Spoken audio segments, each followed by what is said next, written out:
اعوذ باللہ من الشیطان الرجیم بسم اللہ الرحمن الرحیم۔ سورہ محمد آیات نمبر 29 تا 38 میں مسلمانوں کو جہاد میں ثابت قدم رہنے اور اللہ کی راہ میں اپنا مال خرچ کرنے کی ہدایت۔ منافقین کو تنبیہ کہ اگر جنگ کی تیاری کے لیے اپنا تمام مال خرچ کرنے کی ہدایت کی جاتی تو ان لوگوں کا نفاق فوراً ظاہر ہو جاتا۔ اعوذ باللہ من الشیطان الرجیم۔ ام حسب الذین فی قلوبهم مرض ان لن یخرج اللہ اضغانهم۔ جن لوگوں کے دل میں نفاق کی بیماری ہے کیا وہ سمجھتے ہیں کہ اللہ ان کے دل کے کینہ اور بغض کو کبھی ظاہر نہیں کرے گا؟ وَلَوْ نَشَاءُ لَأَرَيْنَاكَهُمْ فَلَعَرَفْتَهُمْ بِسِيمَاهُمْ۔ اگر ہم چاہتے تو آپ کو ان کے بارے میں آگاہ کر دیتے، پھر آپ انہیں ان کی صورتوں سے پہچان لیتے۔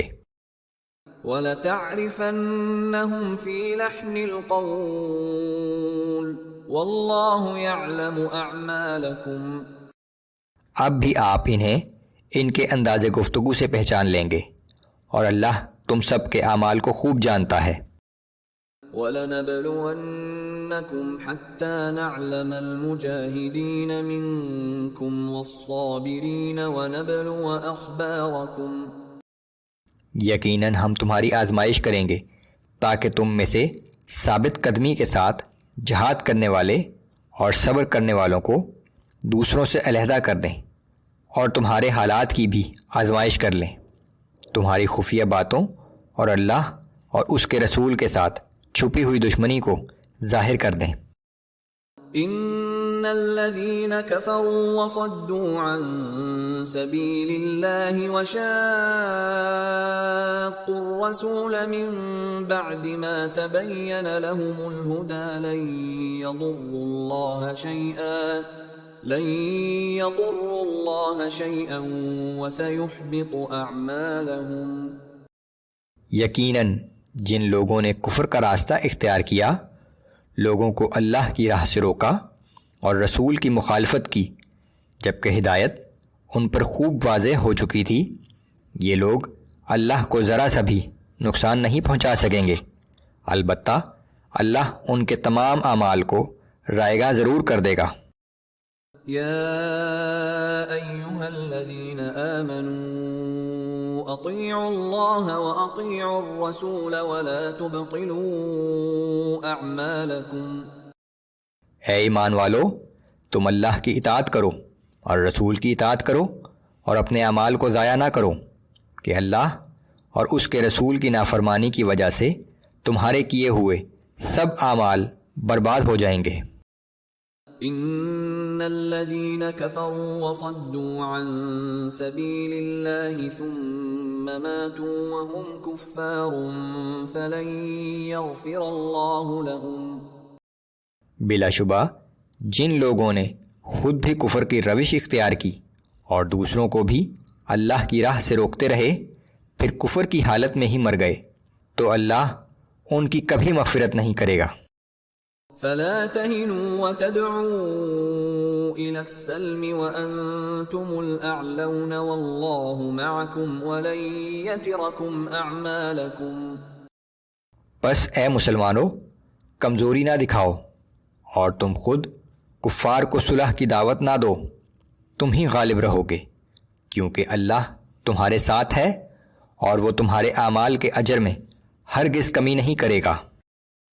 انما الحیاة الدنیا لعب ولہو وان تؤمنوا وتتقوا یؤتکم اجورکم ولا یسألکم اموالکم۔ یہ دنیا کی زندگی تو محض کھیل اور تماشا ہے، اور اگر تم ایمان و یقین پر قائم رہے اور تقوی کی روش اختیار کر لو تو وہ تمہارے اعمال کا بہترین اجر عطا کرے گا، اور وہ تم سے تمہارا سارا مال اللہ کی راہ میں خرچ کرنے کے لیے نہیں کہتا۔